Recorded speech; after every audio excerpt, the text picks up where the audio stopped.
Olá, Silvio. Bom dia, boa tarde, boa noite, a depender do horário que você está assistindo. Assim como pedido por você, apresentaremos os termos biológicos que foi listado lá no Classroom. Bom, somos do grupo Budião, eu sou Marlon Michel e apresentarei as duas primeiras partes que está lá listada, que é convergência e radiação adaptativa. Em seguida, Núbia vai prosseguir com evolução convergente. Então vamos lá. Bom, a radiação adaptativa é um dos conceitos que explica como é que surge a diversidade de espécies em um processo evolutivo a partir de um ancestral comum. Em especial, esse conceito ele explica o que acontece quando um grupo ancestral coloniza diferentes ambientes, que ao fazer isso pode originar, ou não, outras espécies, que um processo em que depende das condições e da forma como se disponibiliza o recurso em determinado ambiente. É dessa forma que é possível a gente enxergar pelo mundo essa grande variedade de formas de vida. Além dos fatores ambientais que estão interligados, que contribuem para a grande variedade da vida, também está ligado intrinsecamente a duas questões. Uma pela seleção natural de Darwin, uma vez que indivíduo com comportamento ou característica que são mais aptos ao ambiente tendem a favorecer sua sobrevivência naquela região, havendo mais tempo de reprodução e geração de sua prole de forma que tenha qualidade. E também temos a questão do isolamento geográfico entre os grupos ancestrais. Isso permite que o processo de especiação ocorra. E o melhor exemplo de entendermos esse processo é imaginarmos uma barreira física que impedirá a reprodução entre os indivíduos de uma mesma população. Isso irá suspender seu fluxo gênico nessa população e permitirá que uma divergência genética ocorra. E isso vai impedir que o cruzamentos futuros aconteça com aquelas populações, o que acaba surgindo novas espécies. Esse exemplo de especiação é do tipo alotrópica e descreve o que acontece com os tentilhões de Darwin. A questão é que essa separação geográfica, que é feita pelo mar, e reprodutiva das populações de aves no local, se deu especialmente por existirem diferentes fontes de recursos espalhadas na ilha de Galápagos. Isso fez com que as aves tivessem adaptações distintas no formato do bico, o que acabou gerando novas espécies no processo. Existem outros tipos de especiações, mas não será nosso foco aqui. Eu estou apenas trazendo um exemplo para entendermos um pouco de radiação adaptativa, de forma resumida. Além de tudo isso que a gente falou, a radiação adaptativa dá origem à homologia, e os tentilhões de Darwin ainda continuam sendo o nosso melhor exemplo disso. Isso porque a homologia trata da semelhança entre indivíduos, entre estruturas qual diferentes organismos podem apresentar, pois é derivado da mesma origem embrionária, e essa estrutura pode ou não desempenhar a mesma função. Na questão dos bicos dos tentilhões, teremos estruturas semelhantes, que são homólogas, mas que desempenham funções diferentes quando tratamos da especialização alimentar dele. Agora, vindo para a convergência adaptativa, enquanto na radiação adaptativa um ancestral comum colonizava diferentes ambientes e originava novas espécies, aqui teremos o seguinte: ancestrais diferentes irão viver no mesmo ambiente, experimentando na mesma pressão seletiva e se tornando semelhantes em alguns aspectos, mesmo não tendo parentesco próximo. Logo, a gente pode dizer que na convergência evolutiva teremos adaptações de diferentes organismos e uma mesma condição ambiental. Sim, podemos dizer isso. Um bom exemplo está na semelhança entre o formato do corpo dos golfinhos e tubarões. São basicamente duas espécies diferentes que vivem no mesmo ambiente aquático, uma vez que os golfinhos são mamíferos, enquanto que os tubarões são os peixes cartilaginosos. Mesmo assim, apresentam bastante características semelhantes entre si. Também, diferente da homologia da radiação adaptativa que conversamos pouco atrás, na convergência evolutiva teremos a analogia, que trata-se de organismos sem parentesco próximo, mas que evoluíram independentemente para desenvolver semelhanças morfológicas e funcionais devido à pressão seletiva parecida, mesmo que eles possuam origens embrionárias distintas. Um exemplo bom são as asas da borboleta e do morcego. Apesar de não serem da mesma espécie, do mesmo grupo, utilizam de uma estrutura morfológica semelhante, que é as asas. E essa asa desempenha uma mesma função, que é o voo. Agora, fico aqui com Núbia. Bom, agora vamos falar sobre a evolução convergente. O que é evolução convergente? A definição é que são espécies diferentes envolvendo características semelhantes. A principal causa são pressões ambientais e nichos ecológicos iguais e a semelhança de função e não de parentesco. Aqui, como exemplo, eu trouxe o tubarão e o golfinho. O tubarão, que é um peixe cartilaginoso, e o golfinho, que é um mamífero, né? Eles têm semelhança de função, mas eles não têm parentesco, como, por exemplo, nadar rapidamente na água. Isso é uma semelhança de função. E aí, quando a gente está falando sobre evolução convergente, a gente está falando de um estudo de duas ou mais espécies, porque justamente precisa fazer a comparação por elas viverem no mesmo ambiente. E aí a gente está falando também de estruturas que são análogas, né? Elas são justamente os que vão viver no mesmo ambiente, com evolução diferente. E aí a gente tem como exemplo também,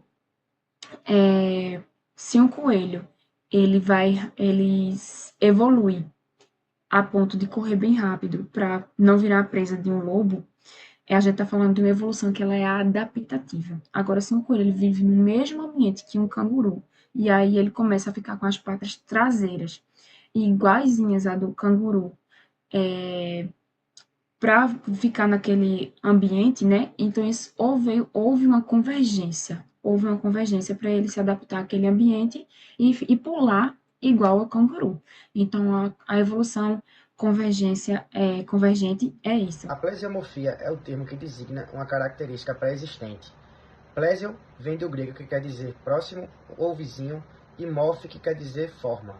Dois exemplos de plesiomorfia são a multicelularidade, que são organismos formados por várias células, e simetria radial, quando o corpo do organismo pode ser dividido em várias partes iguais ao redor de um eixo central, ambas presentes no cladograma do grupo Metazoa. A apomorfia é o termo que designa uma característica considerada mais recente, originada a partir de uma condição mais antiga. Apo vem do grego, que quer dizer longe ou separado, e morfo, que quer dizer forma. Dois exemplos de apomorfia são a notocorda, que é uma estrutura flexível em forma de bastão que fica ao longo do corpo do animal, e a simetria bilateral, que é quando o corpo pode ser dividido em duas metades iguais, ambas também presentes no cladograma do grupo. Bom, pessoal, agora eu vou falar um pouco sobre monofiletelismo, certo? Eu quero que vocês imaginem que você tem uma árvore e decide cortar um galho dessa árvore, certo? Um galho específico.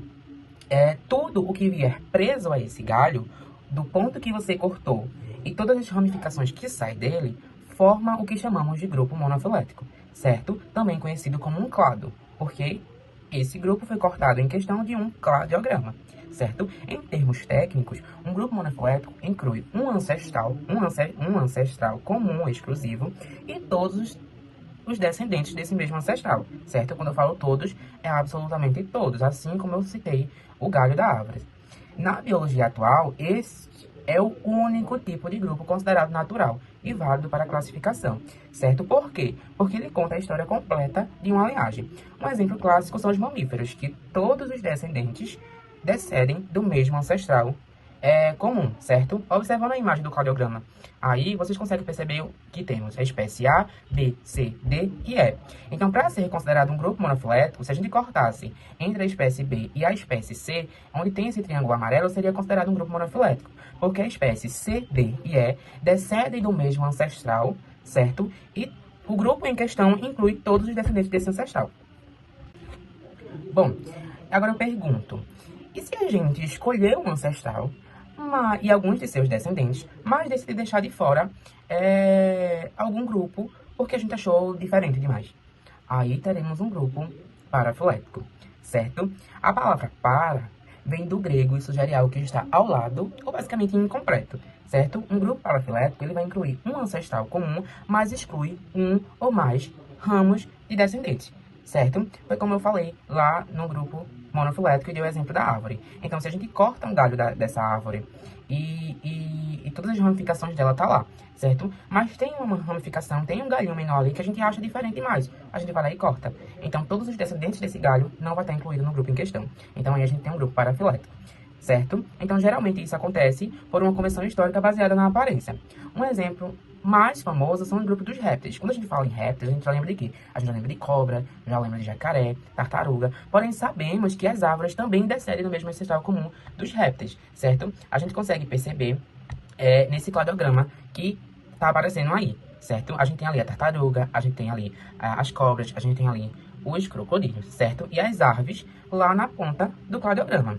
Então, quando a gente corta esse grupo nesse encontro ali de cores roxa, amarela e vermelha, a gente tem esse grupo em questão lá pra cima, certo? Então, se a gente quer considerar todos eles, a gente tem um grupo monofilético. Mas se a gente for considerar só os répteis, eles são um grupo parafilético, porque a gente teria que cortar as aves, certo? Bom dia, meu nome é José Gustavo. Eu vou falar sobre polofilético. Qual é esse termo? Polofilético se refere a um grupo de organismos que não compartilham ancestral comum, mas que apresenta características semelhantes devido à convergência evolutiva.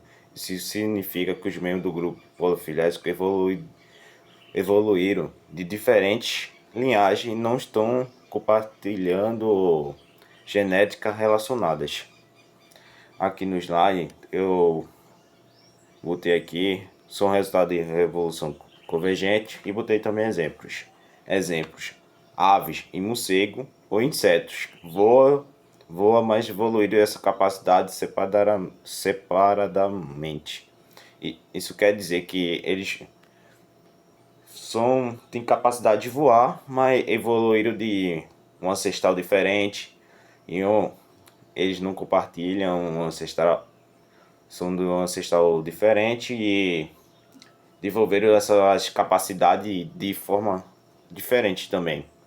Também aqui tem um exemplo de grupo polifilético que eu botei aqui no cardiograma, onde está mostrando onde tem a mesma capacidade de voar e não compartilha o mesmo ancestral em comum nessa evolução.